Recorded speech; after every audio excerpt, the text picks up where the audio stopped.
Hello, my name is Ricardo Cruz. I am Director of Operation S.T.O.M.P, an operation fighting terrorism in America for the past 28 years undercover. I fight terrorism and police corruption within the ranks of the N.Y.P.D. I've been operating in the streets of New York, Puerto Rico, and Pennsylvania undercover for the past 28 years in an secret operation in Washington, D.C. called Operation S.T.O.M.P, in which I am the director. I operate closely with all federal agencies and I fight against homegrown terrorists. I am from the USS Dewey, DDG 45. I am a top watch for the 6th Fleet, Deswan 4 Command, from the Charleston Naval Base, Charleston, South Carolina, 29408. I have served in the Navy mostly all my life, mostly voluntarily. I give my life for my country, as my life has helped me achieve all my achievements. Thank God for the United States Navy. And because of this, I have written a book called Day of the Zoo. And I've gone undercover all these years, getting beat up by the police all around and writing reports using martial law, the United States Code of Military Justice. And now I reveal myself. I have to hide no more from the public. My name is Ricardo Cruz. I am director of Operation S.T.O.M.P, and I present to America the story called Day of the Zoo.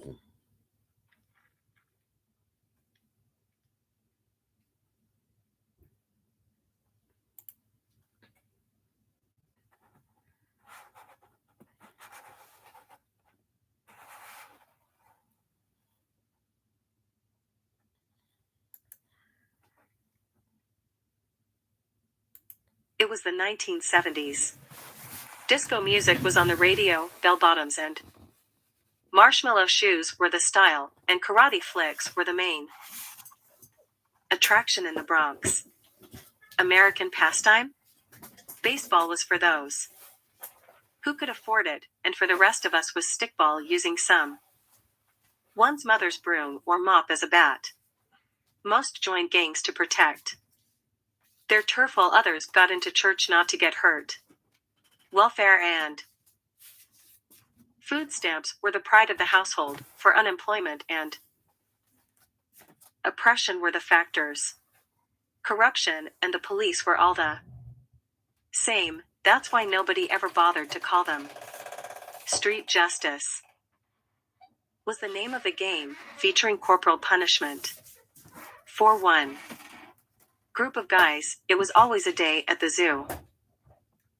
9 friends: Edward, Francisco, Issy, George, Bond, Chaps, Rock, Roy, and Frank, always stuck together like glue.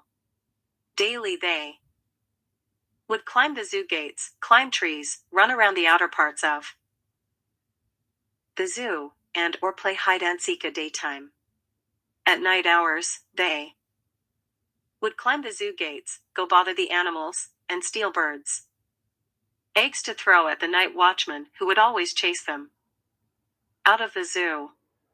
At times, the group would terrorize the people who visited the zoo by throwing firecrackers and smoke bombs inside dark buildings containing bats and snakes. Real pranksters, this group of guys. The funny part about this is that nobody ever got caught. Nor did the police have a clue who the pranksters were, because they one evening, under an old tree in the zoo, the 9 friends took an oath to become blood brothers, friends to the end. They each pricked their thumbs with a needle and stuck them all together. Then they all carved their names on the old tree as a symbol of friendship. They all agreed to meet at this location in 30 years or so for a master plan. With an overseas war going on, nobody really knew the future, so friendship was the only thing to hold on to. For years went by, and the two oldest of the group, Chaps and Bond, were drafted into the war. The 7 members left. Edward, Francisco, Issy, George, Rock, Roy, and Frank found them. Selves unemployed, they were school dropouts with no way out of the ghetto. One evening, Francisco decided to take charge of the group and had them meet in the South Bronx. He discussed the topic of selling drugs and taking numbers to make a living for their moth heirs and girlfriends. They all agreed in this money-making plan and decided to call themselves the Sevens Gang. They all started by pitch ING drugs to local drug dealers to build up collateral and respect on the streets of the South Bronx. Meanwhile, Chaps and Bond were fighting for respect in the streets of Saigon. Both battles were one and the same, a survival of the fittest, while the Bronx was burning to the ground. 10 years went by, and the Sevens Gang ruled part of the South Bronx. One member, Issy, ran the numbers of the Southern Boulevard, paying off corrupt cops and politicians to keep them in place. George and Rock opened up an illegal betting casino on East Tremont with poker machines, crap tables, roulette tables, etc., also with cops on the pad. From the goodness of his heart, Francisco set up a nickel-bag coke operation on East 180th Street for those who couldn't afford coke and had police rookies turning over their shields for the stuff. Edward, Frank, and Roy decided to cook and sell crack. A new wave of drugs. Edward decided to take a course in banking in the day and cook crack at midnight hours to learn how to finance money resources. Meanwhile, the whereabouts of Chaps and Bond were unknown. Rumors were that they went AWOL. The money poured in like a flowing river. Cops began buying lakefront properties in Buffalo, New York, the Catskills, etc. Moving their families away from urban minority areas with corrupt monetary benefits. The police played Monopoly with the minorities daily with no get-out-of-jail-free card. All of a sudden, the Bronx cops didn't want to live in New York City anymore. They all started moving. The mob was left to keep order in the streets, street justice again. Rap music was beginning to catch the wave. The money being made was taking up much space in the apartment. Already there were 2 rooms packed ceiling high and wall to wall with 10s, 20s, and $5 bills. It was probably about $2 million or so. Something none of the 7 knew how to handle yet. Francisco was in charge and knew he couldn't go to the bank with the cash, so he decided to buy many cars at an auction and make them New York livery cabs. They all agreed to also rent a garage to service the motor vehicles. Soon the cash flow began to circulate there by exchanging the old bills for new ones, laundering the money using legitimate businesses. Francisco talked the gang into opening up a supermarket on East Tremont to supersize the laundering operations. Bodegas were already being taken over by other ethnic groups, so the gang didn't bother with old times. Instead, the gang began to invest in land. They began to buy land in Puerto Rico, a commonwealth of the United States. They knew the IRS wouldn't come looking for anything there. They also began getting mega land in the Dominican Republic for future withdrawal of liquid cash assess. It was now 1985, and rap was at full swing with the move.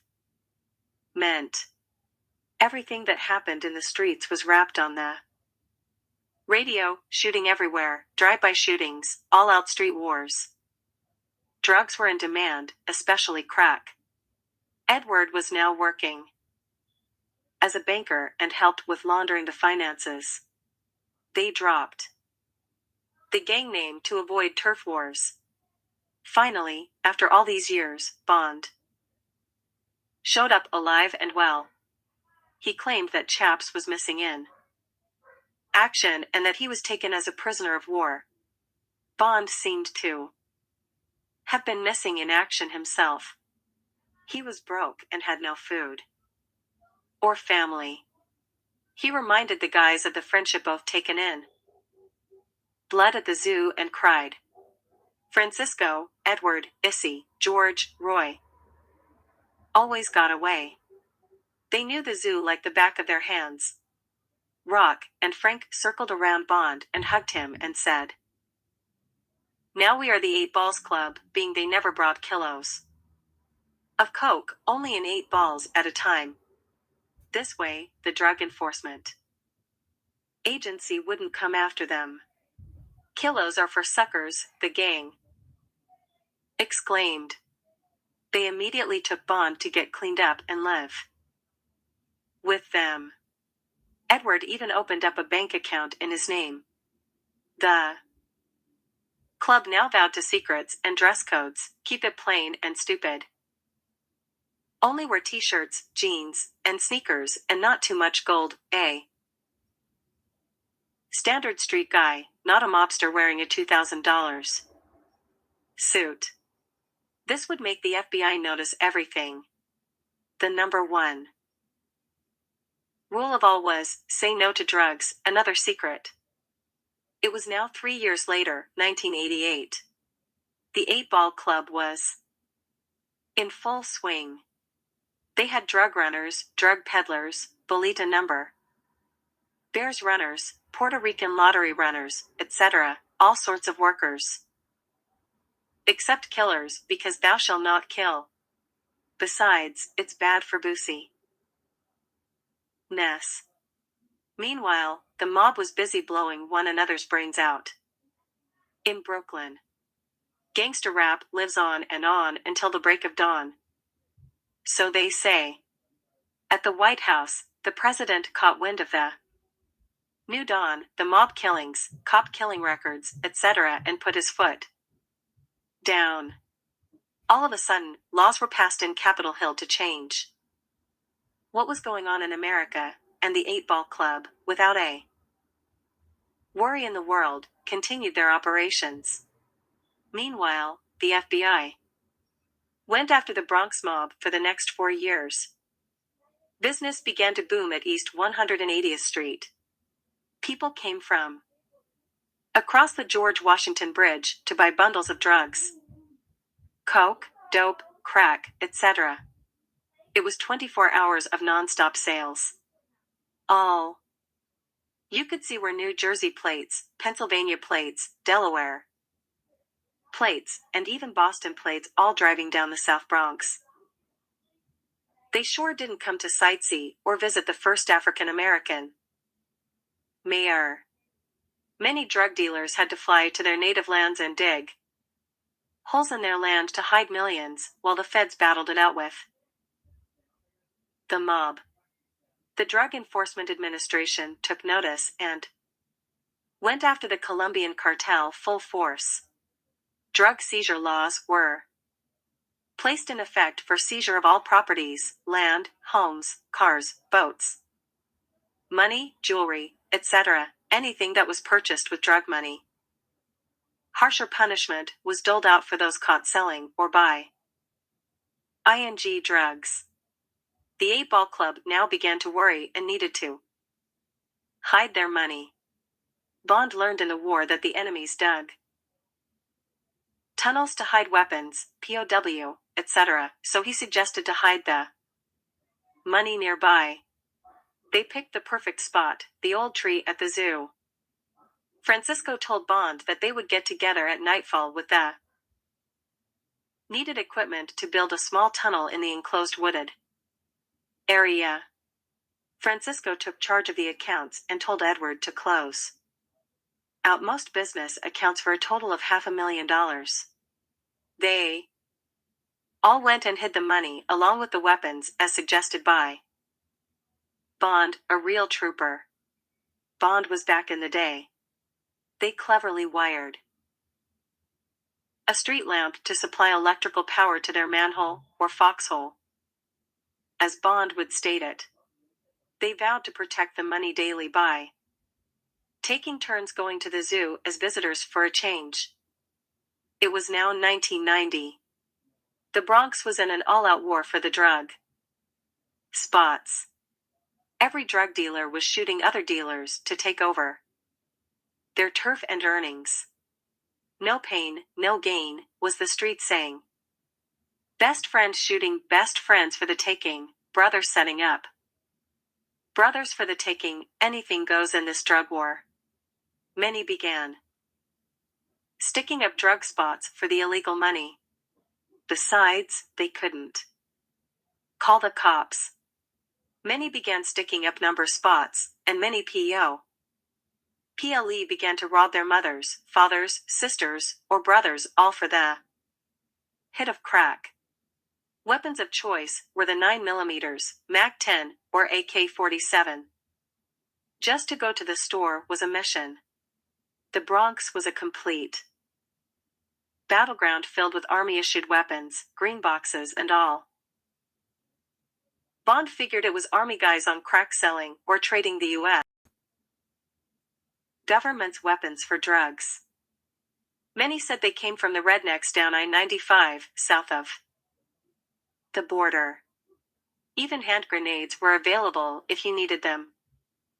The local police were outgunned in the Bronx. They were no match for what was coming, so they just left everything alone, picked up their share, and went home to upstate New York every night. That was no problem. They didn't live in the inner city.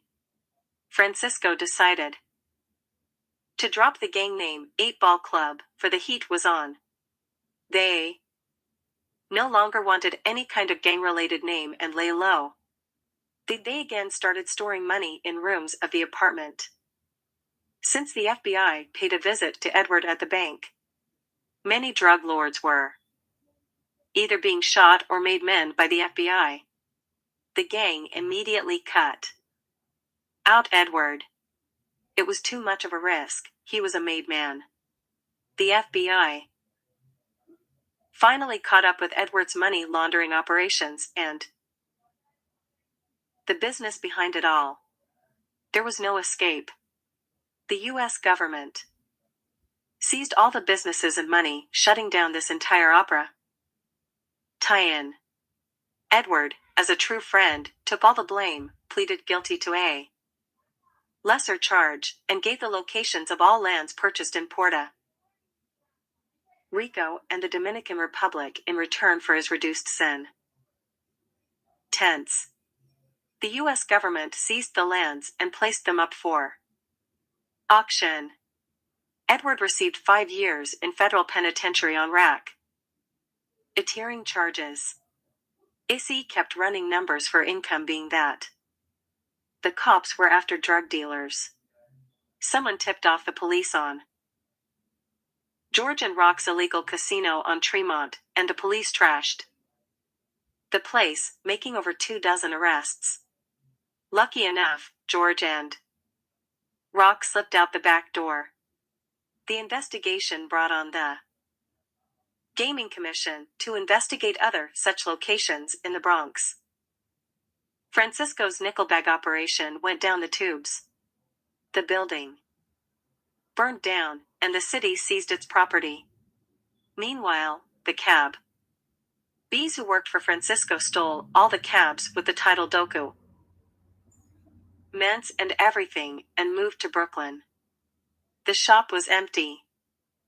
Being the cars were purchased with drug money, Francisco couldn't report them stolen.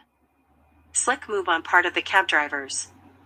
Afterward, the shop was raided by police on a drug sales tip. Police found N.Y.P.D,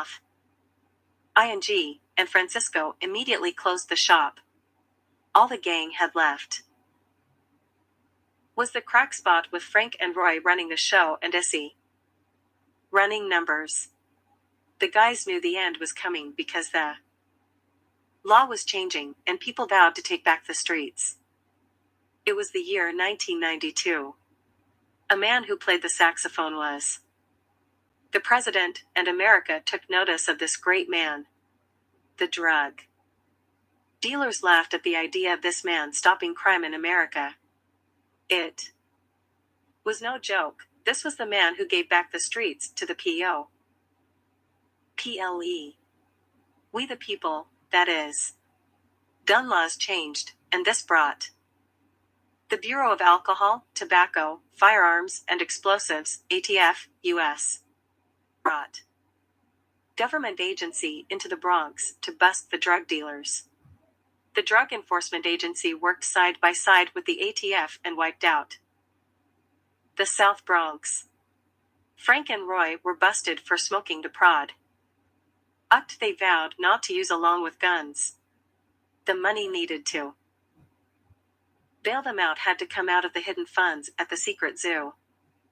Location: Francisco, Bond, George, Issy, and Rock had to come up with $200,000 because of the amount of guns found at the crack spot.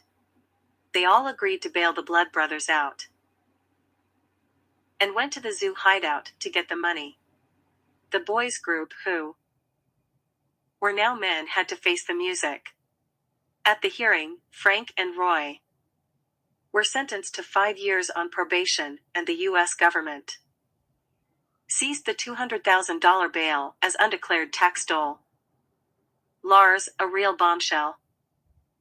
The criminals in the Bronx began to feel the pressure placed on them by a U.S. president as well as a new mayor in New York City. There was nowhere to run or nowhere to hide. Issy kept running numbers on Southern Boulevard to keep the funds at the zoo safe.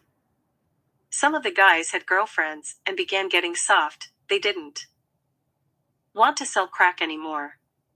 Edward was serving his time like a true friend. Francisco placed junior drug peddlers on the streets to sell dime bags of coke. That failed, the dealers would either get busted or steal the bundles. There was no loyalty in this business anymore. Even the lookouts would be turncoats. The new mayor had creamy nails on the grill. The mob was history, and the blue wall of silence came crashing down. Issy one day dropped some number sheets on the floor and forgot about them, and along came some cops from Manhattan South on a tip-off to investigate the joint. Cops spotted 357 action on the sheets and arrested Issy with the evidence. What a dummy. This cost the gang 50,000 big ones. Issy was given 5 years on probation and now took the numbers in the parks. Frank and Roy started up the crack smoking again. Francisco hit the coke with George and Rock. Bond ended up in the Veterans Health Administration Medical Center for Post-Manic Syndrome. At the zoo, Francisco noticed the funds were low and decided to split the money by giving each member $25,000, setting aside Edward's share. They all agreed to take $25,000. Hardly ever came out at daytime and spent most of the day sleeping.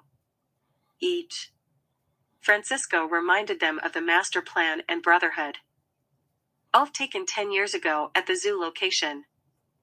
Bond stood up, gave a salute, and quoted, "Death before dis honor." Everyone stood and agreed with what Bond stated and yelled to the brotherhood.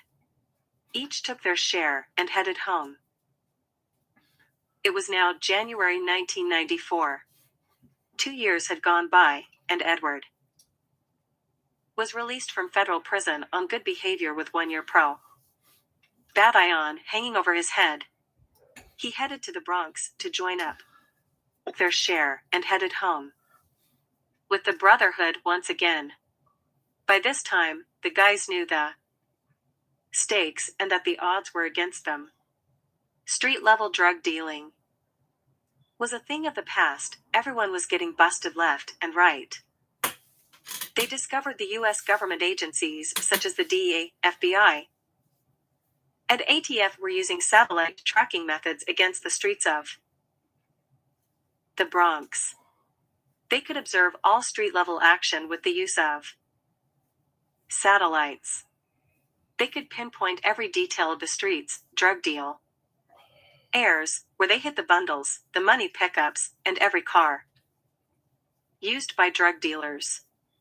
Most of them thought the people were ratting them out or that informants were giving information on their opera tie-ins.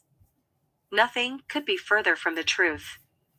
Pictures speak louder than words, especially video surveillance using satellite tracking as informants to seal the fate of the so-called street-level drug dealers. This new wave of technology did not only catch the dealers, but now the buyers as well. Now the buyers were taken by surprise by new federal laws set in place without their knowledge. Anyone caught buying the drugs would have their cars, motorcycles, or even bikes seized by the police. Thousands of buyers lost their motor vehicles. Because of this new federal law, the pressure was on, and the heat was in Washington, D.C. The man who played the saxophone knew the beat and the score of the game. Bond, who had military experience, got the guys together one evening at the zoo to discuss what was going on in the Bronx with this street crime unit and the feds. He explained how certain military task forces operated and how the police were using similar operations with the feds. The guys were surprised on how Bond, a veteran of the United States, knew so much of what was going on. Francisco stood up and declared war on the street crime unit as he snorted some coke. Bond laughed and said, "How are you going to fight Casper the military ghost?" Everyone was puzzled with this statement and said not a word. Bond began to explain, "You cannot fight what you can't see, nor hear yet feel its existence, the ghost being satellite tracking. The new wave in crime fighting, gentlemen." The guys could not believe what they were hearing. They hardly ever watched television with being in the streets all day. Edward agreed with what Bond was saying and suggested a plan to Francisco and the guys. He said, "What if we started a phone operation, selling drugs by phone calls only? They can phone in how many they want and set up a meeting place to get them inside buildings, public parks, etc., somewhere where the police wouldn't notice sales of drugs." So much of what was going on. Francisco said that it might work, and Bond agreed that it was a perfect idea. Francisco told George and Rock to rent a one-bedroom apartment around Bronx Park South to be near the zoo hideout. He told Roy and Frank to go and print up 10,000 business cards with a local phone number that Bond would get from the telephone company that morning. Edward agreed to use his share of the left over money to start their new underground operations, while Issy lay low, still taking numbers at the parks. George went around spreading the news to his buyers to keep the customers in their turf. The printing shop got a little bonus from Roy and Frank, and within 24 hours, the guys began circulating business cards to their private customers only. Within 1 week after Installing the phone at the one-bedroom apartment, business began to boom. Someone would call, and Francisco would tell them, meet me at the fish store, meet me at the toy store, meet me at the park, etc., never meeting at the same location twice with deliveries made on bicycles only. Francisco manned the phone at the apartment. As Bond, George, and Roy cut the coke and dope and made bundles for sales. Edward again resumed managing the finances of the operation, but this time no banks were involved. But at times, money orders would do. S.T.O.M.P stayed in the park, taking numbers as well as serving as a walkie-talkie lookout for nearby cops or unmarked vehicles. Rock, Frank, and S.T.O.M.P stayed in constant communication outside and reported to Francisco inside the apartment. Rock and Frank were the delivery men on dirt bikes. Bond explained the tours of duty for law enforcement watches and demanded no drugs be sold with children around, therefore, restricting sales to being after 4 o'clock in the afternoon. The cops' 4 to 12 tour of duty. Everyone agreed to this plan. Meanwhile, the foolish street-level drug dealers and buyers were getting hit hard by the street crime unit daily with the constant arrest of those same people. The more drug spots got shut down, the more business cards Francisco and Bond got printed. The guys weren't making millions, but they sure were cutting the mustard. No police officer could touch the gang, they were untouchable. The new mayor was taking the credit for making the streets safe again for all New Yorkers and promised to do more using the police department as his clutch. The Bronx became a police state with police brutality on the rise. The South Bronx was getting the worst of it, the East Bronx to follow. Guys were taken to City Island, not to eat, but to get beat. Police also had their hideouts for personal street crime unit affairs. No thug was safe anymore. The people took back the streets as land. Lords raised their rents sky high, the price people had to pay to get the streets back. Girlfriends or wives who had their thugs imprees. One could no longer pay the higher cost of rent on welfare and were forced to move in with parents or family, sometimes leaving every thing behind as they were evicted by the city marshal. Many were forced out of state and out of the Bronx because of no rent control on these buildings once ruled by drug dealers. The people won back the streets, all right, with the mayor getting all the glory. It was now January 1996. 2 years had gone by, and the sax off-on playing president won a second term in office. Don't stop thinking about tomorrow was his slogan. The Bronx couldn't stop thinking about today nor yesterday, as the mayor let the Bronx have it by forcing the poor out of the Bronx and making policies for city workers to move into the inner city. On the other hand, the president didn't forget about tomorrow and placed drug lords and drug cartels out policy, brought street-level drug dealers to their knees, drove drug lords underground, and kept drug cartels on check. The mayor immediately wanted to be re-elected to join in on the president's plan. Meanwhile, the Bronx thugs were getting beat up daily by the street crime unit. Some even got killed. After a while, the innocent citizens became thugs to the street's crime unit. Everybody in the Bronx was getting it no matter what the reason was. The Civilian Complaint Review Board couldn't think about tomorrow, for the tomorrow was being taken care of by N.Y.P.D. As for Francisco, Bond Roy, Edward, Rock, Frank, Issy, and George, business was smooth as ice. They knew the street crimes unit was looking for those suckers who kept on with street-level dealings, now getting 2 to 4 year sentences mandatory by the state of New York. No more revolve. Ing door justice, it now was 1, 2, and 3 strikes of felony. And you're in for life. The guys wanted no part of that. Soon every one started or joined the new wave of drug sales and drug buying. Everything was private and personal. Meanwhile, the mayor claimed victory by winning a second term in office. Hooray for him. This year, the guys vowed to watch the ball drop at Times Square and join the mainstream in their celebration of the new year.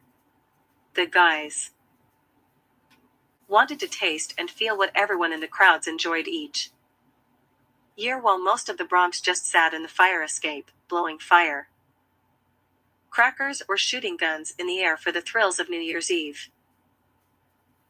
So on December 31st, the guys gathered at Times Square to watch the ball drop within the crowd.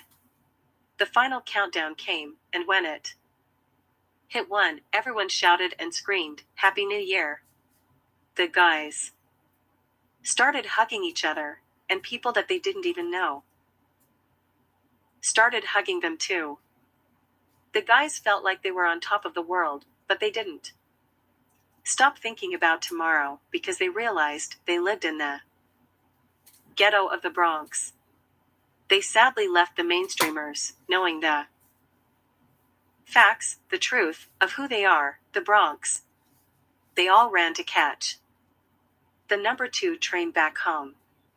On the train, Bond told the guys that watching the ball drop would be part of their master plan if they don't make it to the year 2001. Francisco agreed and said, yes. December 31st would be perfect for our master plan at the zoo. On his agenda, passing new gun laws with the 3 strikes and your rest of the guys questioned what the plan would be, and Bond told them not to worry about tomorrow. They all laughed and agreed to whatever plan suited them fine. They got back to the Bronx and wished everyone a happy new year. It was now officially 1998. The gang had everything running smoothly. The drug spots were in ruins. Many people quit drugs and went into rehabilitation programs because of the junk that was being sold on the Bronx streets. It seemed that nobody could get a hold of the real stuff. Street-level punks were cooking up homemade coke, using aspirin and speed and other hallucinogens in their mixture and mixing cancer pills, morphine, downers, and other hallucinogens to make fake heroin in Bronx apartment kitchens. It was a real mess out there for street-level drug dealers. For the fun of drug operation, it was for members only. No one sold to new customers or strangers. A rat couldn't even fit through the cracks. That's how organized the drug lords demanded it to be. The gang would change their phone number BR every 6 months without detection. New cards were printed also to keep business running smoothly. Carrying guns became a fool's nightmare. There was a 1-year mandatory sentence, for starters. If the gun was linked to any bodies, the sky was the limit. When the Toys for Guns program opened, the gang loaded the joint with automatics. No questions asked, right?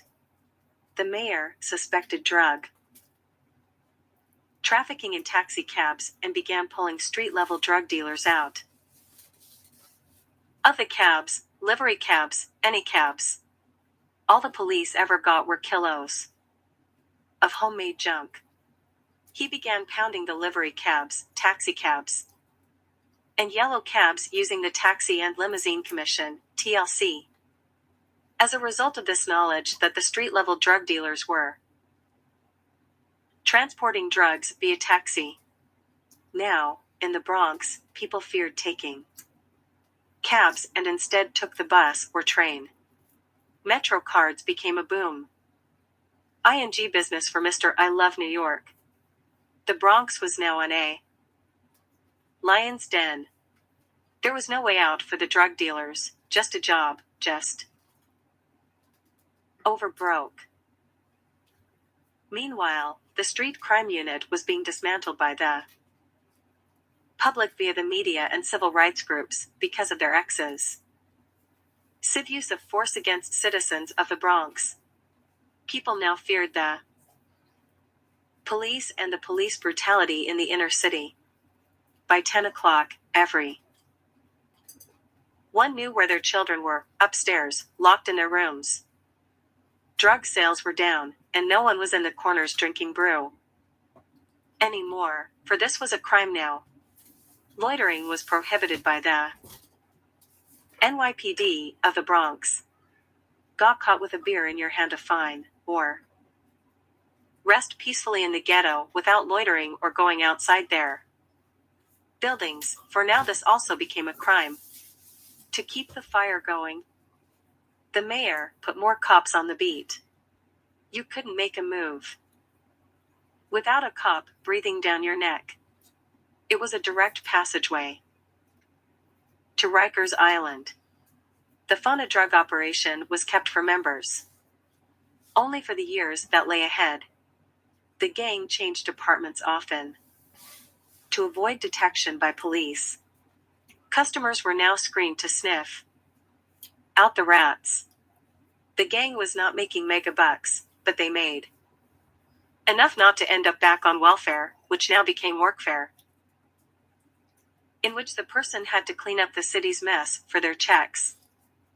Roy and George got their girlfriends pregnant and needed more money to start their families. Edward decided to get married through the Catholic Church because of the beliefs he claimed, but the gang knew it was a shotgun wedding, being that the girl was only 17.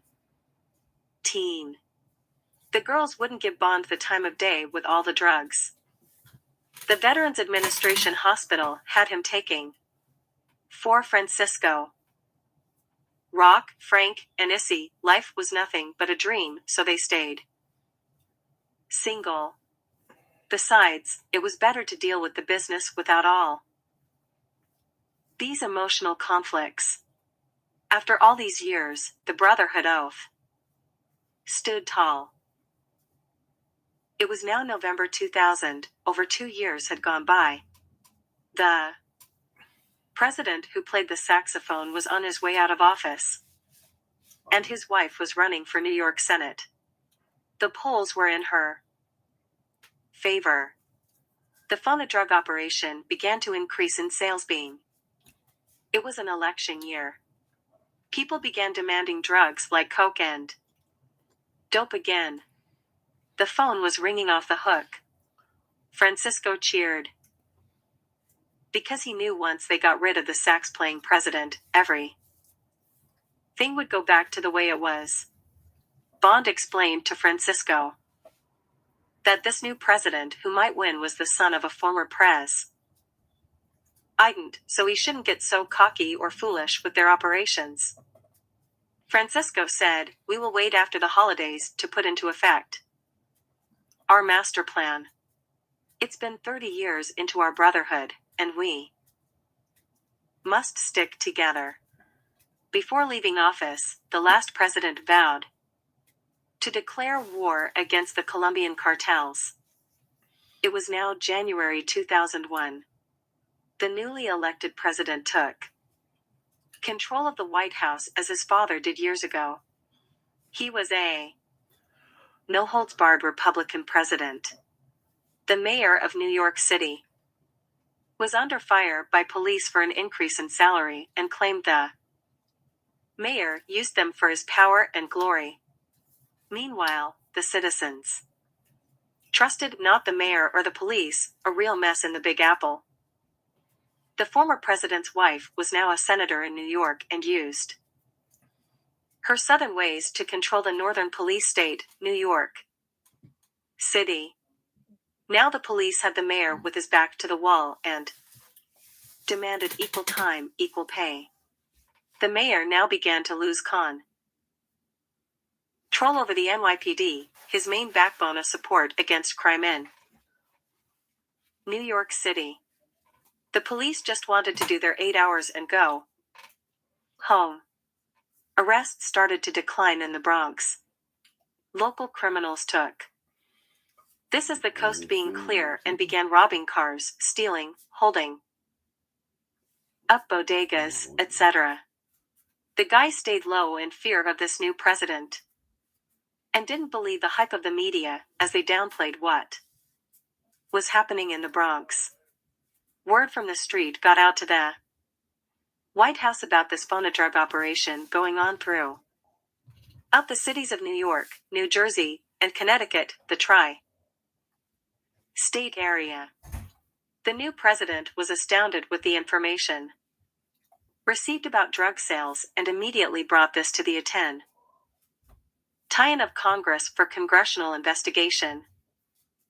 90 days went by, and Congress passed new laws into legislation allowing the Federal Communication Commission, FCC, to join forces with the Drug Enforcement Agency, DEA, and the Bureau of Alcohol, Tobacco, Firearms and Explosives, ATF, in the war against drugs and illegal firearms. The new laws passed allowed federal FTS lines to tap into telephone lines for anybody suspected of selling, trading, or buying illegal drugs or firearms over public telephones lines. The president and Congress knew the civil liberties and constitutional rights of the people would be violated when taking such actions, but they also knew that the freedom of America and to be American was a privilege and that a person had to earn the right to live in America among the working class. Tax-paying citizens have always viewed the street-level drug dealers as outcasts of the community and society itself. The last president vowed to take on the drug cartels, and by golly, this is the way the president exclaimed. The issues were taken to the Supreme Court, the highest federal court, for approval of a top-secret U.S. federal government probe involving the FBI as team leaders. Under special guidelines, the Supreme Court allowed the Sting, the FBI, FCC, D, ATF, and N.Y.P.D were now the force of vengeance for those who hurt America. This would be the biggest bust since the French Connection in the Bronx, exclaimed the FBI director. Meanwhile, back in the Bronx, Francisco was busy taking orders for coke and dope in a different apartment with Bond and Frank now making deliveries to change the faces of the delivery men. Everything seemed normal out in the streets. Issy kept up with the numbers in the park and called in every half hour to report whether or not the coast was clear. Rock, Roy, and George cut the material and bagged it into bundles, while Edward kept up with the finances. The guys kept up with the media reports to be updated with what was happening to the police department and the mayor. Little did they know that the plan the U.S. government had no leaks to the media. It was foolproof. At the White House, the president set the date for his operation, President's Day, February 19, 2001. Federal FTS lines would officially intersect with the FCC lines starting with public New York telephones, then the public New Jersey and public Connecticut telephones to link calls to illegal criminal activities in the tri-state area. These would be recorded by the FBI via ETS, Federal Communication System, for further development of crime final cases against violators of federal laws and the United States of America, as well as the state of New York, the state of New Jersey, and the state of Connecticut. The new president made this an executive order to be carried out on February 19, 2001. It was now February 14, 2001, Valentine's Day. Most of the guys were with their girls, while Francisco and Bond cut the drugs and made bundles for the days to come. Issy took his turn in making deliveries since the numbers were slow on Valentine's Day. Everybody wanted to buy things for their sweethearts. All seemed quiet and calm, but it's always quiet before the storm. Little did anyone know the party was about to begin. February 19, 2001. The police again staged a protest against the mayor. They rallied in front of his mansion with the Police Benevolent Association for hours, harassing the mayor. The media was on the scene, and the mayor threatened the police with martial law if their civil disobedience and insubordination continued on his turf, the mansion. Police immediately left the premises to avoid the use of the Uniform Code of Military Justice, in which a mayor has the option of using in such disobedience involving his own police department. Trying to overthrow a city official, especially its own mayor. News broadcasts scatter everywhere. Washington, D.C. looked on as their plan was in effect. They had steady control over New York's finest. For the only souls who knew about this plan were the mayor and the police commissioner. The FCC immediately began tracking drug transactions via public telephones all around the Bronx, Manhattan, Queens, Brooklyn, and Long Island. The FTS federal lines intersect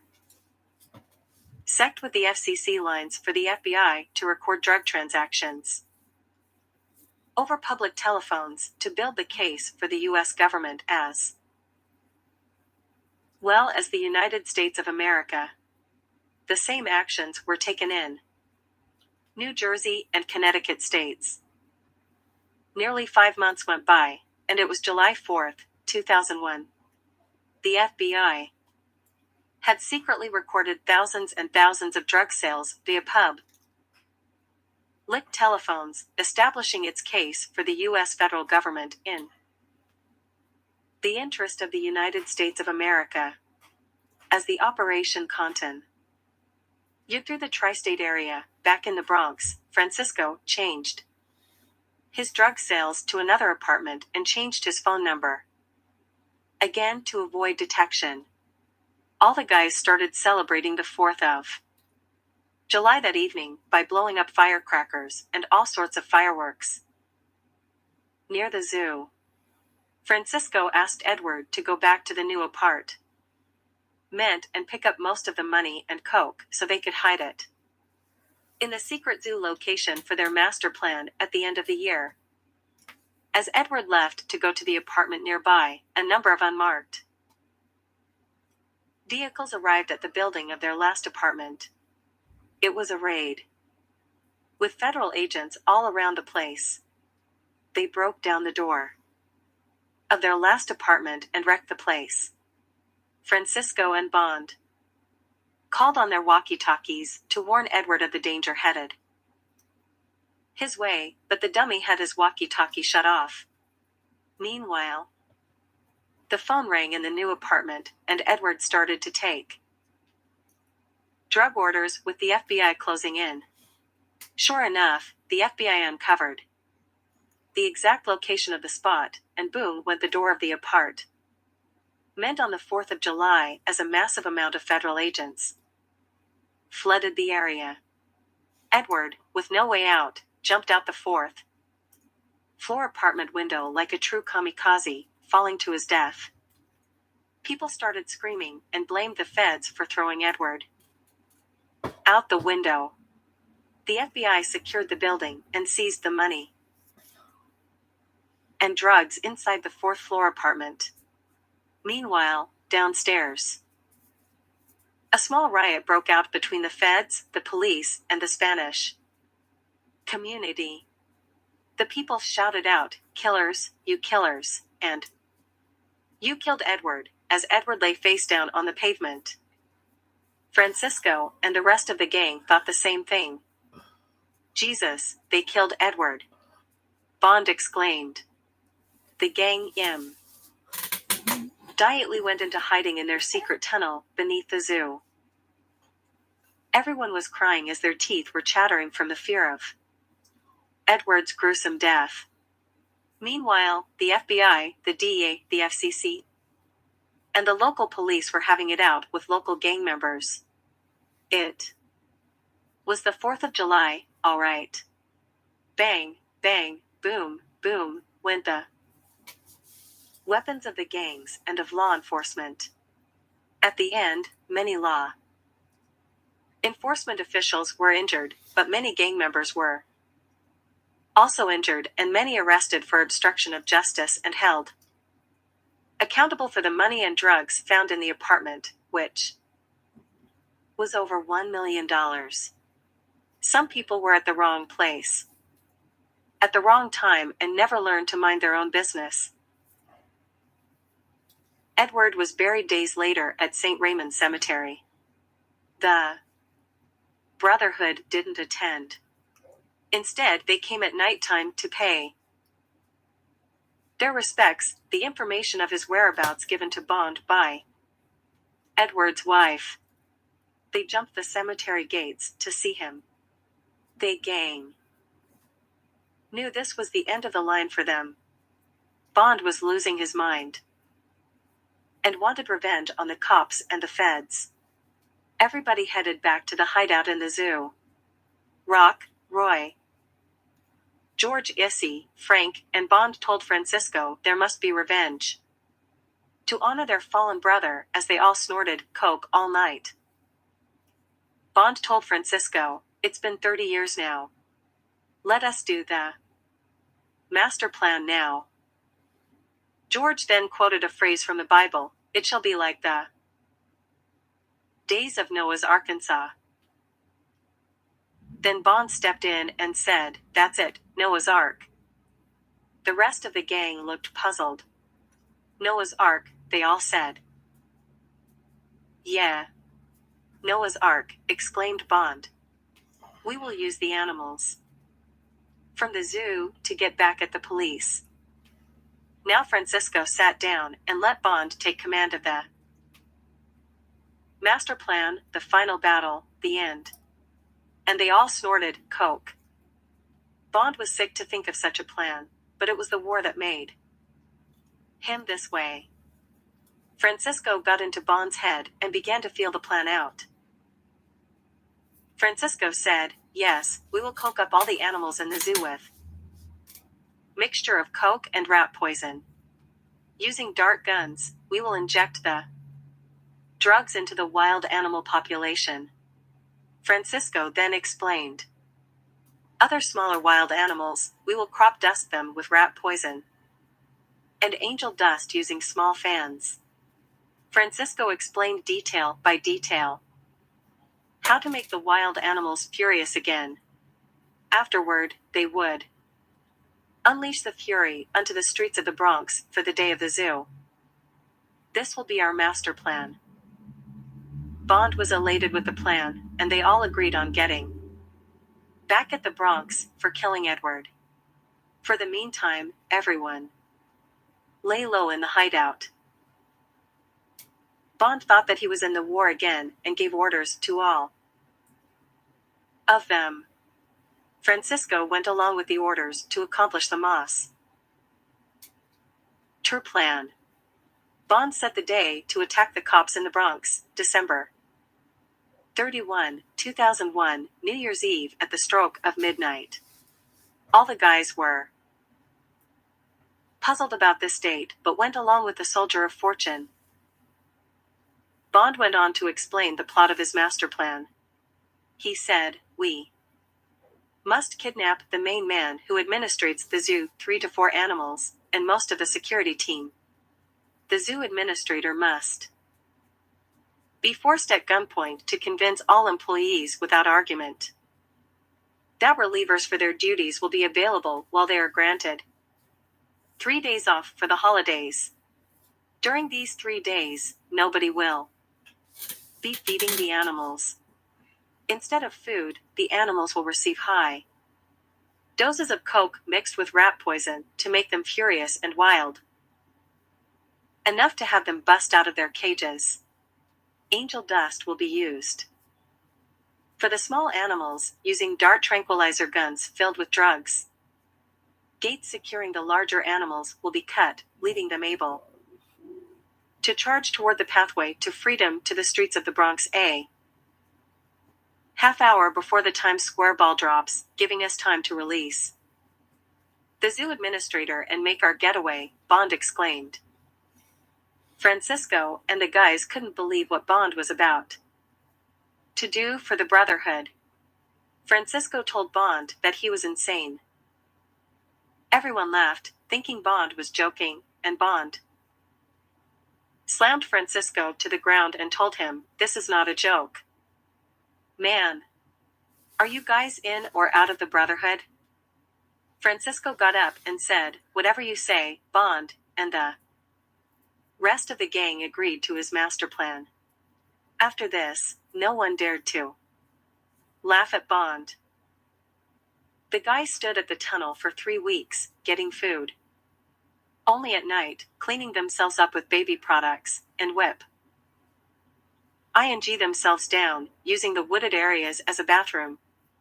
They knew they had to stay low until things cooled off. The guys still had the walkie-talkies and cellular phones, but were afraid to use them, assuming the feds would be listening on the other end. Meanwhile, the feds were making massive arrests in the 5 boroughs, New Jersey, and Connecticut. Everybody who phoned for drugs were also getting arrested. At times, the feds were taking orders for drugs and delivered an arrest. The house came crashing down. Many cartel's members headed to the airports to leave the country and were arrested at the airports. No one knew who let the dogs out. It was now August 2001. With some of the $25,000 Edward left behind, the guys rented a small basement apartment not far from the zoo. Bond needed medication and was hallucinating. He thought he was back at the war and didn't want to leave the foxhole. Days before December 31st, 2001. Then we must force the guy to give 3 days off to all the zoologists, all the zookeepers who feed the. So they left him there guarding the hideout. At night they would bring him food supplies, water to bathe, blankets, etc. Bond connected a light unit to the electrical cable that was installed when they first dug the tunnel. The gang stayed in the apartment all day until nightfall. They couldn't afford to be seen for the rest of the months that lay ahead. It was now September 2001. Back at Washington, D.C., the president approved the budget for NASA for a mission of launching a new international satellite for the purpose of international satellite tracking of worldwide drug trafficking, starting the mission in South America and Mexico. This would be the ultimate weapon for the war on drugs. America would now be able to take their coastal lines back and free them from this past criminal enterprise that had cruelly destroyed America, the home of the brave. News reports were out concerning the launch, and criminals everywhere were going under ground, leaving the country or changing states where they lived. Many started working for a change and quit selling drugs. The guys were back in the basement apartment, watching news reports about the satellite on a television they purchased earlier that day. They couldn't believe what was happening in America, yet they wouldn't give up. Francisco was angry and upset. The rest of the gang were losing their minds with all the coke they were snorting, and showed no emotion or remorse to the media hype because of the master plan they were going to carry out on New Year's Eve. The guys told Francisco not to worry and offered some coke to drown his sorrows. Bond was being medicated with marijuana daily to help him with his pain. After 2 weeks, he came out of the hideout at the zoo and joined the gang at the basement apartment. It was now October 2001. The gang knew it would be a harsh winter, so they purchased a couple of heaters for the hideout and began to purchase enough coke, angel dust, and rat poison for the animals at the zoo. They also went to Long Island and purchased tranquilizer guns and hundreds of darts. The darts would be later drained and filled with their own chemical solution containing coke, angel dust, and rat poison. As Bond and Francisco cooked the chemical solution in the basement apartment, the rest of the guys went to. 1 week had passed, and the guys had everything they needed for the master plan at the zoo. They waited until nightfall to take the supplies to the tunnel at the zoo. When they got to the zoo, they quickly uncovered the pit and loaded the place with the equipment purchased earlier that week. They set up the heaters in place and loaded the dart guns with the homemade darts. "We are now ready for the master plan," exclaimed Bond. "From here on, the sky is the limit. There is no turning back now." The guys cheered Bond on and immediately headed out of the zoo without being detected. At the basement apartment, everyone began to smoke marijuana, snort coke, and drink beer for the remainder of the evening. They now had to plan the kidnapping of the zoo administrator and find his whereabouts in the zoo areas. They needed to know where he was, what car he drove, and what time he came to work, the whole 9 yards for a successful kidnapping without being detected. The gang kept a low profile for the weeks ahead. It was now November 2001. The gang went to visit the zoo daily with notepads to write down important information about the animals. They mainly asked the zookeepers how the animals were locked up and released, how they were fed, etc. The gang mainly wanted the location of the devices used to release the animals out of their cages.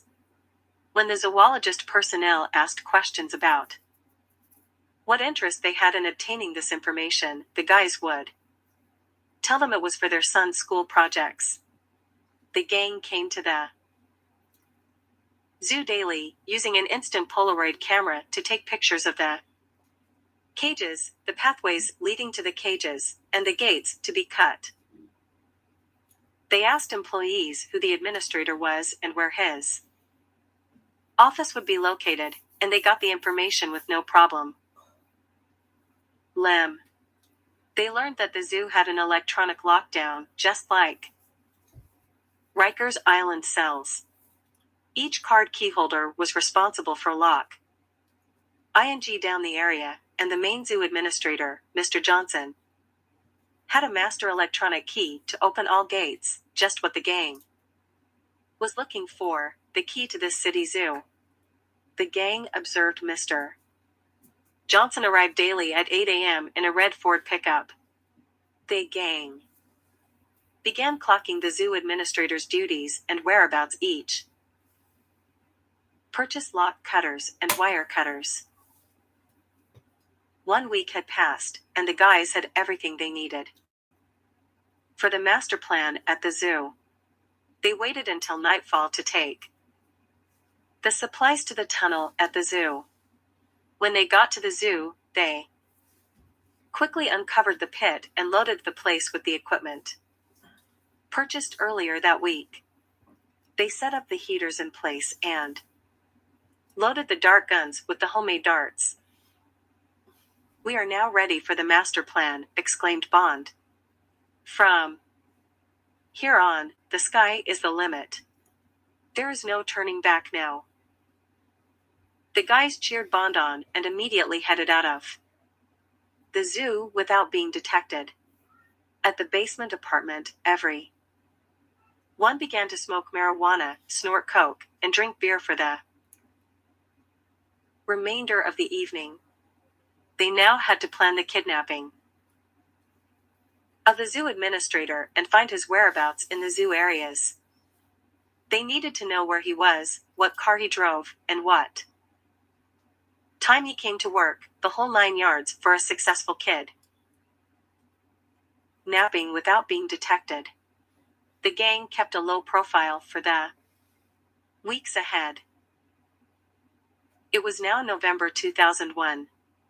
The gang went to visit the zoo daily with notepads to write down important information about the animals. They mainly asked the zookeepers how the animals were locked up and released, how they were fed, etc. The gang mainly wanted the location of the devices used to release the animals out of their cages. When the zoologist personnel asked questions about what interest they had in obtaining this information, the guys would tell them it was for their son's school projects. The gang came to the zoo daily, using an instant Polaroid camera to take pictures of the cages, the pathways leading to the cages, and the gates to be cut. They asked employees who the administrator was and where his office would be located, and they got the information with no problem. They learned that the zoo had an electronic lockdown, just like Rikers Island cells. Each card keyholder was responsible for lock ing down the area, and the main zoo administrator, Mr. Johnson, had a master electronic key to open all gates, just what the gang was looking for, the key to this city zoo. The gang observed Mr. Johnson arrived daily at 8 a.m. in a red Ford pickup. The gang began clocking the zoo administrator's duties and whereabouts each day, setting up the kidnapping plot. The gang observed him carrying the master key everywhere he went. Through the window on the door, Francisco observed the time clock of the employees set in his office and observed the payroll book on his desk that contained all the employees' addresses and phone numbers. Francisco called the gang over, and they took quick pictures of the area. Bond said, "We will need that book to secure our master plan. When we kidnap this Mr. Johnson, we need to ensure we get all these vital documents pertaining to all zoo employees, especially zoo security." Thanksgiving was coming up soon, so they went back to the basement apartment to lie low for the next 2 weeks. They were too close to their master plan to fail now. Meanwhile, news reports talked about NASA launching the new international satellite on December 1, 2001, at the Kennedy Space Center in Florida. NASA reported all systems were go for this launch date. Other news reports talked about the phonodrug operation bust going on the tri-state area and how there would be more arrests daily as the FBI compiled secret evidence against all involved in this new wave of crime hitting the city. Bond shut the TV off and said, "You see, men, the war is still going on. Back in the war, the fight was for rubber trees. Now it's for monopoly, who gets the best deal at Park Place. It's the Americans who allow drugs to come into America in the first place." It was used as a means to keep the minorities down. And hooked on drugs. It's not just one person to blame, especially the ones down on Wall Street, holding all the chance cards to this deadly game. We waited 30 years or so.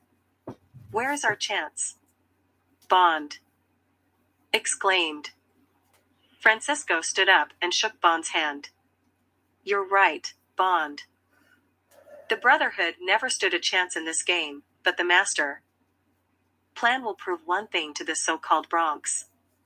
And that is we are all nothing but animals in a caged society.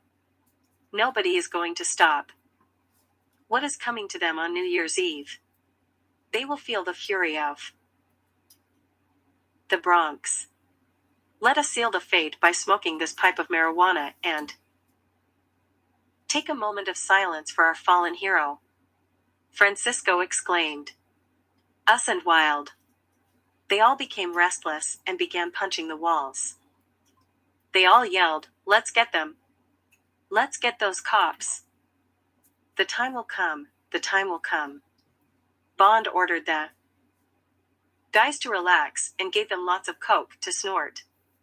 Now Bond brought the crew into his world, his mind, his understanding of war with Casper, an unknown, unseen enemy, for sure.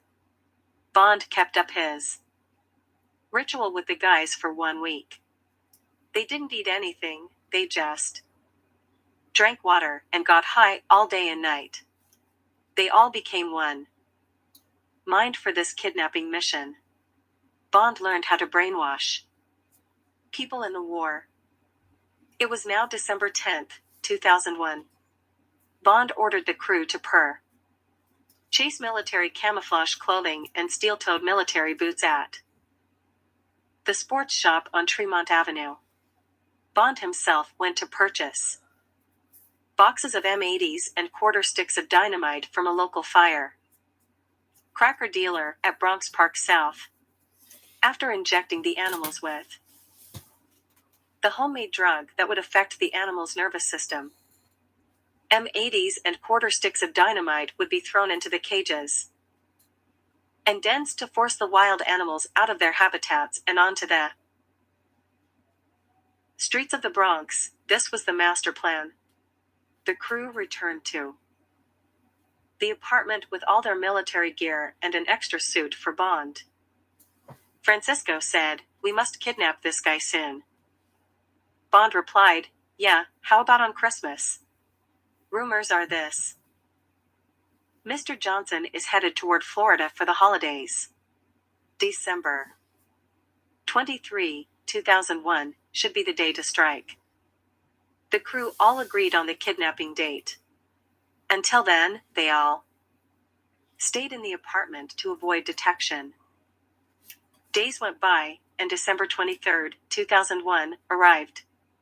Mr. Johnson was doing his final payroll duties in his office. It was 4:30 p.m. George came into his office to ask him for directions, and Bond quickly rushed in and injected Mr. Johnson with a needle filled with heroin.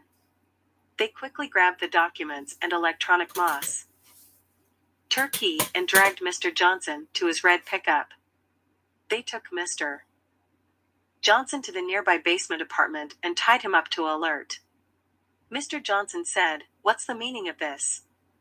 What do you want from me? The crew put on ski masks so they would not be identified. Bond put a gun to Mr. Johnson's head and explained the deal to him. You will now call your family and tell them to go ahead without you to Florida because you have to catch up with the payroll duties at the zoo. Now get on the phone, Bond exclaimed. Mr. Johnson, frightened to death, did what was demanded. He called his family and softly explained his situation using his own cell Luller phone. His family bought his story. Bond said, good, now call all your employees who run the zoo and tell them that the zoo will be closed on December 29th, 30, and 31 for inspection, and that people will be there to cover their duties. You are insane, Mr. Johnson exclaimed. Bond put the gun directly over his eyebrows and began to shout. ING at Mr. Johnson, you think this is a joke? Do you want to die? He then pulled the trigger on his unloaded weapon, playing Russian roulette with Mr. Johnson. Mr. Johnson screamed in horror, "Oh my God! What type of game is this?" He then began crying and pleading with Bond. Okay, I'll do what you ask, just please don't kill me. Francisco, with a ski mask on, now played the good cop/bad cop routine with Mr. Johnson and softly explained the master plan to him while Bond held a loaded gun to the back of his head. Mr. Johnson was given an injection of coke and began talking over the phone quickly, giving the 3 days off to every employee found in his payroll book. Mr. Johnson exclaimed. Bond exclaimed, "What about security?" Mr. Johnson said, "The security force is not part of my administration. They are a private company and man the front gates only." Bond said, "No problem. When the time comes, we will knock out the guards with tranquilizing darts. Tomorrow will be Christmas Eve, and you will call your family and advise them that you won't be able to join them until December 31st, 2001. It's that clear, Mr. Johnson." Mr. Johnson said, "Whatever you say, boss. Just don't kill me." Chair. Mr. Johnson was out like a light. The dope put him to sleep. The crew waited a few hours until Mr. Johnson was fully awake and the guys all took a toke of the smoke in the pipe also contained ING angel dust without their knowledge. The guys began to get fury. It was now December 24th, 2001 in evening hours. All employees of the zoo had gone, elated knowing that they received 3 days off with pay. The crew had the zoo administrator tied up to the radiator. Earlier that day, they had him call up his family to explain his delay. Mr. Johnson was officially on vacation from his job, so no one knew he was missing. Rock and Roy dumped his truck in the Hunts Point area of the Bronx. The crew now had an extra guest to spend Christmas with. Everyone brought plenty of food and drinks for their last Christmas together. Mr. Johnson asked for marijuana because that's what he did after hours at home, he confessed to the crew. Like they gave a damn, some zoo administrator. Everyone ate and drank wine, beers, etc. Mr. Johnson even stuffed his face. They sang Christmas songs, watched TV, and broke out the marijuana, which Mr. Johnson couldn't get enough of, as well as the coke. It truly became a white Christmas then. The crew kept the party going until AM hours of Christmas Day, and by then, everyone was drunk, including the zoo administrator, Mr. Johnson. Christmas Day was spent sleeping off the hangovers. The remaining days that lay ahead were spent roaming around the zoo and checking out the security guards' positions and schedules. The crew clocked their every move. It was finally December 29th, 2001. The crew was ready for the master plan. Bond had the administrator call security at the zoo and tell them that the zoo would be closed on December 29th, 30, and 31. Security didn't question the authority of the zoo administrator and told him it was okay, and they immediately closed the zoo gates, posting guards in front of them. The guys waited until 4 p.m. and grabbed their gear to head toward the zoo hideout. They left Issy behind to watch Mr. Johnson and agreed to keep in radio contact. Using their walkie-talkies, the crew arrived at the zoo and hid until nightfall.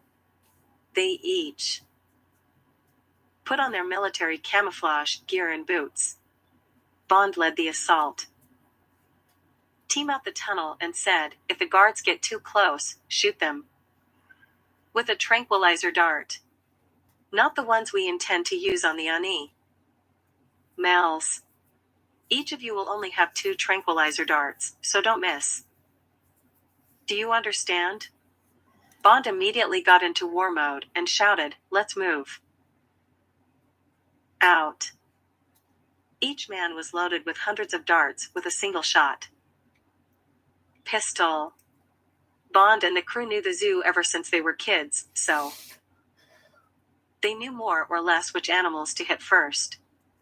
They sabotaged the gates first, cutting fence links, cutting locks, etc.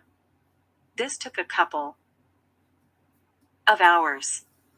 Most of the animals were inside because of the cold temperatures outside, 37 degrees, to be exact. Bond said, okay, the master key will open any cage. Let's hit the bears first. With a single shot. With the administrator's key, they opened the doors to where the bears were and used the electronic pass key to gain entrance to the bears' cages. They immediately shot the brown bears and black bears with the darts containing the coke, angel dust, and rat poison mixture. The bears went wild. Bond screamed, get back, get back. We won't release any N.Y.P.D. males until December 31st, 2001, at midnight. They slammed the gates and repeated the same action on most of the population. They hit the polar bears, lions, tigers, elephants, bobcats, black panthers, wolves, gorillas, monkeys, giraffes, buffalo, horses, donkeys, beavers, alligators, antelope, deer, baboons, moose, zebras, oxen, woodchucks, penguins, moles, gnus, orangutans, bison, etc. The guys hit everything and anything that moved that night and repeated the dosage before daybreak. The guards didn't suspect a thing. Bond called Issy and confirmed Phase 1 was completed. It was now the morning of December 30th, 2001. Bond and the crew got a couple of hours of sleep and snorted some coke to keep awake. They managed to steal some zookeepers' uniforms and put them on, and they acted like they were coming on shift. They walked past the guards at the front gate and went to take care of business. They waited until noon and again fed the animals with drugs. They would sweep up any darts they could, being that the animals were getting furious because of hunger and couldn't get sleep. When 4:00 p.m. came, the guys walked out the zoo, acting like employees at quitting time. The guards didn't suspect a thing. The crew quickly got something to eat and quickly returned to the hideout in the zoo. The guys said, yes. They radioed Issy, confirming Phase 2 was completed. They stood in the hideout, resting until nightfall. When night came, Bond again led the men into battle, assaulting all the animals again with double the dosages from before, but this time they even assaulted the larger birds such as eagles, hawks, owls, vultures, etc., any bird that bit. This madness continued until the AM hours of the next day. Phase 3 was completed. It was now doomsday for the Bronx, December 31st, 2001. New Year's Eve. The guys rested for 4 hours and walked past the front gate again as employees wearing zookeepers' uniforms. The N.Y.P.D Mouths were furious inside. They were not fed in 3 days, and no water was given to them, just drugs. The animals were bouncing off the walls with their bloodshot eyes from not getting any sleep. The animals were trying to crash out of the cages with fury and anger. It was no longer a zoo in there, but a jungle. The guards at the front gate didn't even notice all the noise the animals were making, being that they were too busy listening to their Walkman radio on full blast with their headsets glued to their ears. Bond noticed the guards' actions and said, "Okay, let's zap the animals one more time," and again they repeated their dosages of drugs to all the animals and birds. This seemed to quiet the animals down, like they were hooked on drugs. And hooked they were. The hour of 4 p.m. arrived, and the guys headed toward the front gate without being detected. The guard in the front gate was busy grooving to the beat. They called Issy and reported that the stage was set for the night before heading to home base. The guys all went back to the basement apartment to shower up, eat, and rest until nightfall. The zoo administrator, Mr. Johnson, had no idea what was going on. The guys let him take a shower and began to treat him nicely, but they still needed to tie him up until midnight. The hour of 9 p.m. rolled around, and the guys were getting restless. Francisco and Bond gave the men final instructions on the master plan they were about to carry out and knew that from here on, there would be no turning back. All headed to the zoo hideout to gear up for this disaster. They wanted to let New York City have Mr. Johnson. When they got to the zoo, all the animals were making loud rumbling sounds as if they all were roaring out of control. The loud noises could be heard from outside the zoo gates. People passing by would notice the loud sounds and questioned each other on what was going on in the zoo. The guys knew they had to act fast and carry out the master plan sooner than they had planned. Bond insisted on letting the smaller animals out first, starting at 11 p.m. and larger animals thereafter. Without hesitation, they waited in the hideout until the final hour of the master plan. It was finally 11 p.m., December 31st, 2001. The hour has come. Let's do it, Bond exclaimed. The crew began opening all the cages that held mostly all the smaller animals such as birds, monkeys, penguins, moles, snakes, etc. The smaller animals were wild and furious and quickly scattered, heading toward the main gate. Bond quickly instructed George to cut the locks of all the zoo gates and let the animals crash out of the zoo and onto the streets of Southern Boulevard, Bronx Park South, Bronx Park East, and Fordham Road. By the time they let out most of the smaller animals, it was 11:30 p.m. The people in the streets took notice of all the birds flying around, monkeys jumping on top of cars, and penguins holding up traffic on Bronx Park South, so they began calling the cops. Bond said, "Okay, this is it," and gave the crew hundreds of M80s and quarter sticks of dynamite. He instructed them to blow up many M80s every time they opened a cage of the larger animals. They would start off with the elephants, being who was going to get in the way of charging elephants. They opened the elephant cages and noticed the elephants were furious and mad, so they immediately exploded lots of M80s. This made them charge outside toward Southern Boulevard.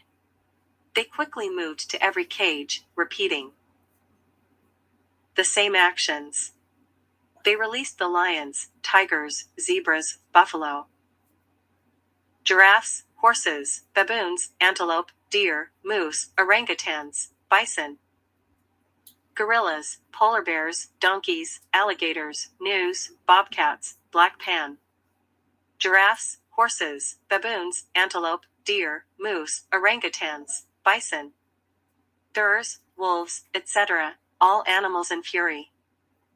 Meanwhile, at Times Square, the ball was dropping. 5, 4, 3, 2, 1, Happy New Year 2002. At this very moment, there. It by all means. Issy was left behind to guard the zoo administrator. Was a loud explosion at the zoo, and herds of animals were charging in fury down all directions of the Bronx streets. It was like a rumble in the Bronx, but with animals, man against beast. The worst part about this was that the animals had not eaten for 3 days and were hallucinating from the illegal drugs injected into their bloodstream.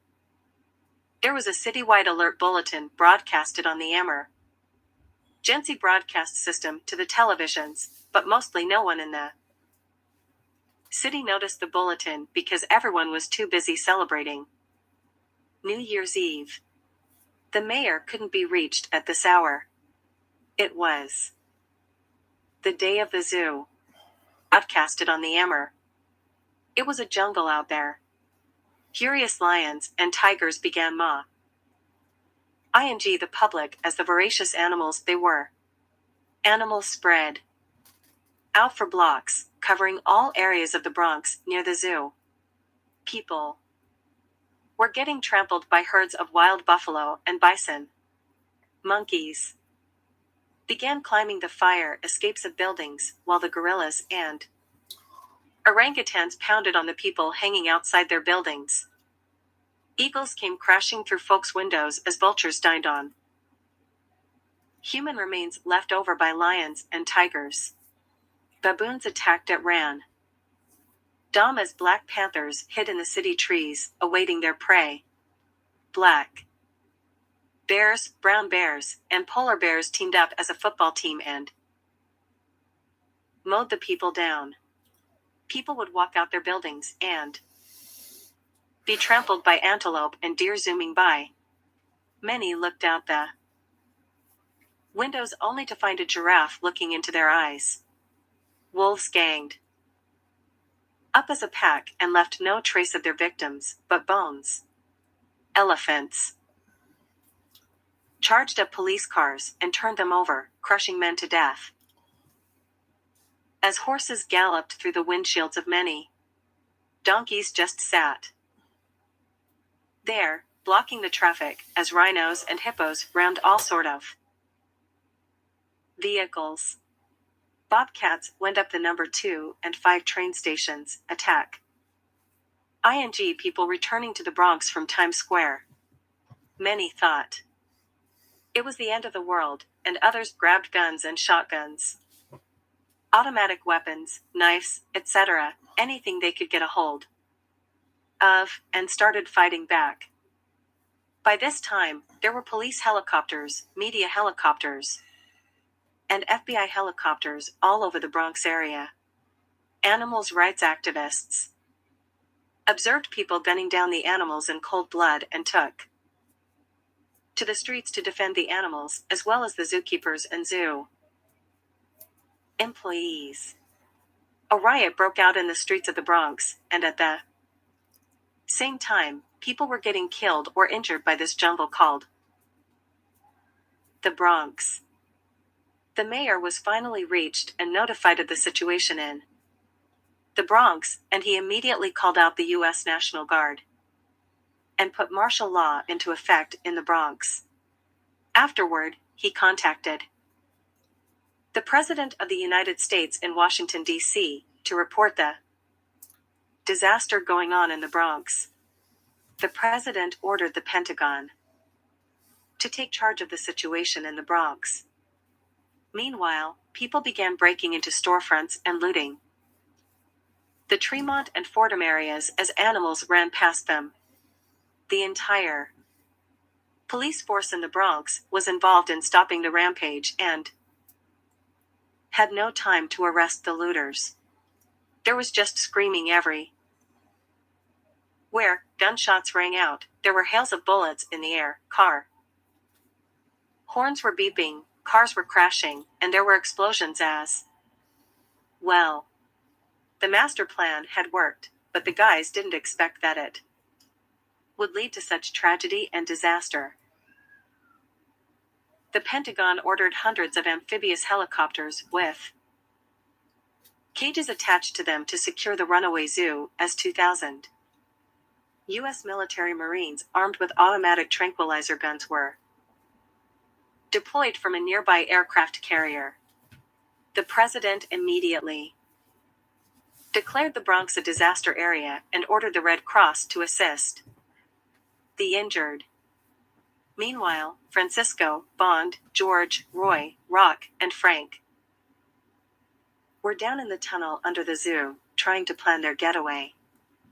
It was after 1 a.m. in the morning, and all the guys heard all night were screams and yells of horror. Francisco called Issy and told him to release the zoo administrator and torch the apartment. Issy told Mr. Johnson, "You are free to go," and torched the apartment. Mr. Johnson yelled, "You are insane," and ran off into the streets, only to face himself with the wolves. Issy ran out of the blazing apartment and saw Mr. Johnson being attacked by the wolves. Issy couldn't believe what was happening as he looked around the area. People were running, cars were burning. The building that he had set on fire was burning, and animals were everywhere. All of a sudden, a gorilla grabs him in a bear hug and breaks his back, killing him. Francisco later tried to call Issy, but found no answer. Bond began to panic and hallucinate in the pit and yelled, "You'll never get me," thinking he was in the war again. He jumped out of the tunnel and disappeared into the woods in the zoo. Francisco was now in command again and had to think of a plan to escape. As for the rest of the guys, they began to realize that there was never an escape plan to begin with, and told Francisco that there was no tomorrow as they dashed out of the foxhole. Then they jumped over the Bronx Park South Gate as Francisco tagged along. Outside the gates, for the first time, they noticed what this master plan had created, a monster. The police observed the guys jumping over the gate and gave chase as the guys disappeared into the animal circus. Meanwhile, the 2,000 Marines hit the streets and pled it out with the animals, putting them to sleep by tranquilizing them and later placing them in cages attached to amphibious helicopters that airlifted them back into proper zoo cages and proper zoo areas, a task that would cost the city millions of dollars. For the meantime, the FBI were looking for the responsible parties behind this plot. Many terrorist groups were phoning in and claiming responsibility for this terrorist act, so the FBI didn't know where to begin. Many blamed Mr. Johnson, the zoo administrator, who had the keys to the cages.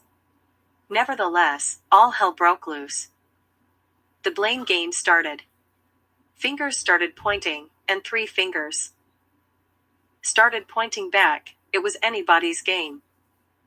During the process of bringing back the animals, the U.S. Marines noticed a light coming out of the ground. They went to inspect the area and remove the hatch Francisco left open, and they discovered the secret hideout the guys dug up, calling it a bunker. Inside they followed a small tunnel, finding all sorts of evidence leading to this federal crime. The FBI were called in to secure the crime scene. Many fingerprints were lifted off the darts found, L's, picks, water bottles, etc. Most of the guys had police records, so they wouldn't be hard to find.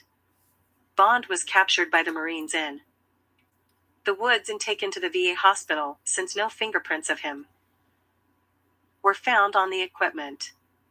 The FBI thought he was just a veteran, hiding for cover from the animal attacks.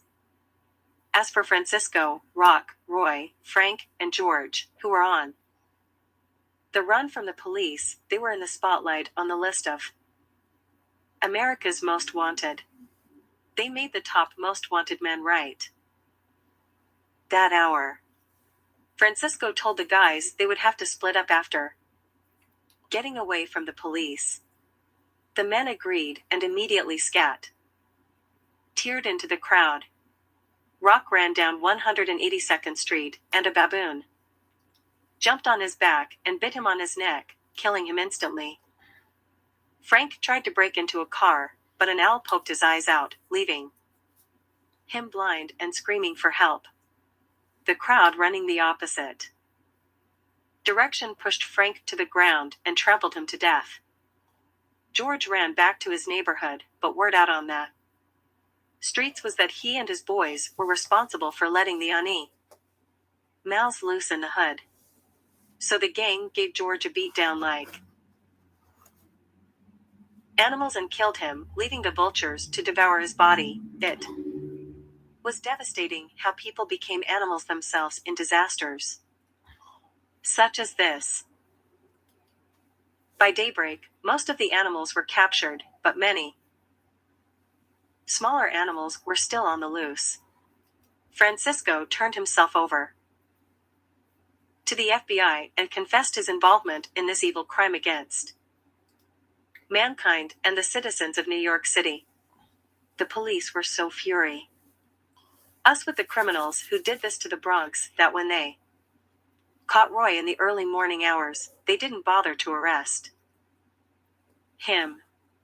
They just unloaded their weapons, shooting Roy over 50 times, demonstrating the animals the police have always been in the Bronx. After it was all over, the Bronx looked as if an earthquake had hit. Francisco was sentenced to life without parole for his part in this crime against humanity. Bond was transferred to the Upstate Veterans Health Administration Medical Center for years of observation. So it goes to show that drugs bring out the animal in all of us, and in the end, it's always like the day of the zoo.